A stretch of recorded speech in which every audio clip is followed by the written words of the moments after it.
निवडणुकीपुरता मर्यादित नसावा. निवडणुका येतील तेव्हा त्या विषयावर काय ते नेते मंडळी निर्णय घेतील.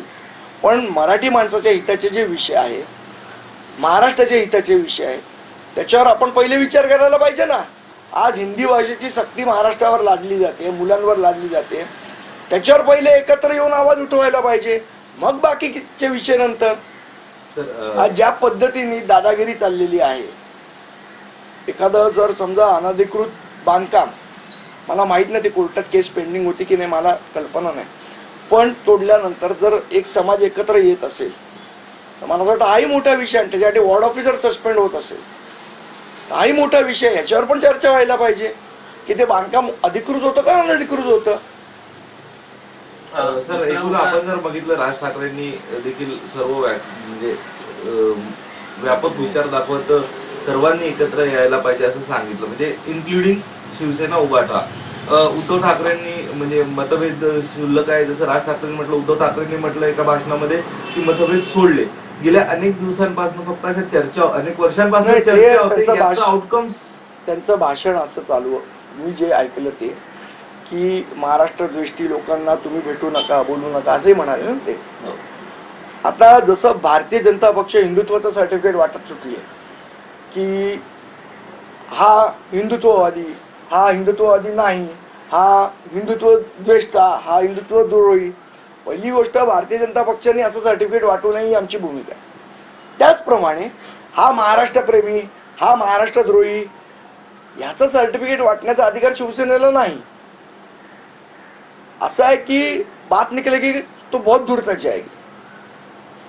17,000 केसेस भोंग्याच्या आंदोलनाच्या उद्धव ठाकरे मुख्यमंत्री असताना आमच्या महाराष्ट्र सैनिकांवर टाकली. ती चूक आता उद्धव ठाकरेंना वाटते का?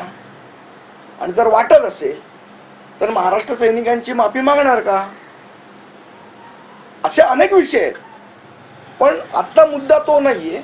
मुद्दा हा आहे की मराठी माणूस आणि महाराष्ट्रासाठी च्या विषयांवर. आज तामिळनाडूमध्ये बघा ना, DMK AIDMK काय एकत्र निवडणूक लढवते का? वेगवेगळ्या निवडणूक लढवतात. पण जेव्हा कावेरीचा विषय येतो, पाणी वाटपाचा विषय येतो, तेव्हा त्यांचे सगळे आमदार पक्षीय मतभेद विसरून सगळे एकत्र येतात, एकत्र आंदोलन करतात. त्या पद्धतीचं वातावरण महाराष्ट्रात झालं पाहिजे अशी भावना राजसाहेबांनी त्या मुलाखतीत व्यक्त केली असं माझ्यासारख्या कार्यकर्त्याला वाटतं. नाही, तुमची भूमिका किंवा अमेय कोपकरांची जी एकंदरीत त्यांनी ट्विट केली त्याच्यानंतर अमेय कोपकरांची भूमिका अमेय कोपकर सांगतो. तुमच्या भूमिकेवर किशोरी पेडणेकर माजी महापौर म्हणतात की मागची ऊर्जी आता टाकून द्या, म्हणजे एकत्रित येण्यावर सर्वसमावेशक विचार व्हावा असा विचार होता. नाही नाही, असं आहे, मागची ऊर्जी टाकून द्या, पण पुढची जेव्हा तुम्ही गोष्ट करणार आहात तेव्हा मागच्या या गोष्टी आपल्या चुकल्या किंवा बरोबर होत्या किंवा ह्या काहीतरी त्याच्यावर चर्चा व्हायला पाहिजे. ठीक आहे, मागची ऊर्जी टाकून द्या. आज आम्ही आंदोलन करतोय हिंदी भाषेसाठी, त्यांनी जॉईन व्हावं, आम्हाला पाठिंबा द्यावा. पण एकत्र जर आपण बघतोय, तुम्ही जसं म्हणताय की कुठे ना कुठे कालचं जे त्यांची मुलाखत आहे ती फार निवडणूक सेंट्रिक लोक करतायत का? कारण त्यांचं म्हणणं निवडणूक. हा, मला असं वाटतं की कालची त्यांची जी मुलाखत होती ती मी काय झालं की सकाळी बातमी चालू झाली त्याच्यानंतर पूर्ण मुलाखतच मला बघायला नाही मिळाली. नंतर मी रात्री ती पूर्ण मुलाखत बघितली. मला असं वाटतं त्या पूर्ण मुलाखत ही खूप व्यापक दृष्टिकोनातनं बघितली पाहिजे. उबाटा आणि मनसे युती एवढ्या संकुचित विचारांनी ती बघू नये असं मला प्रामाणिकपणे वाटतं. मराठी माणसाचं हित, महाराष्ट्राचं हित, त्याच्यामध्ये मग अनेक अनेक अनेक मुद्दे येतात.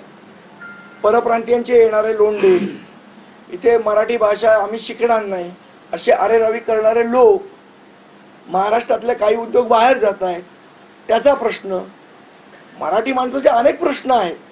या प्रश्नांवर महाराष्ट्राच्या हिताचे अनेक प्रश्न आहेत.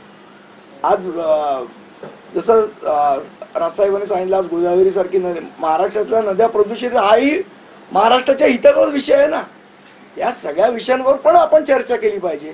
फक्त निवडणूक एके निवडणूक, तू ही जागा लढ, मी ही जागा लढतो, तुला मुख्यमंत्रीपद, मला उपमुख्यमंत्रीपद, एवढ्या मर्यादित स्वरूपाचा विचार राजसाहेबांनी कालच्या मुलाखतीत मांडला नव्हता असं मला प्रामाणिकपणे वाटतं. मुद्दा असा येतो की याच्यामध्ये याच्यामध्ये कुठंतरी राज ठाकरे आणि एकनाथ शिंदे यांची जवळीक वाढताना दिसते आणि नाही, त्यामुळे मी पुन्हा तुम्ही निवडणुकीवरच उद्धव गेला. बाळासाहेब ठाकरे पक्षाकडनं हा सगळा पुन्हा एकदा प्लान करून या सगळ्या गोष्टी होत आहेत का? 2017 साली तेच झालं, 2014 साली तेच झालं.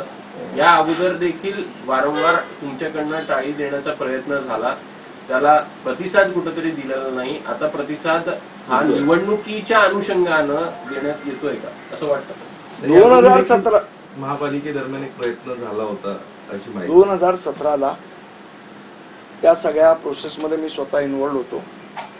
त्या सगळ्या प्रोसेसचे कसे 12 वाजवले गेले शेवट त्याचा मी साक्षीदार सुद्धा आहे.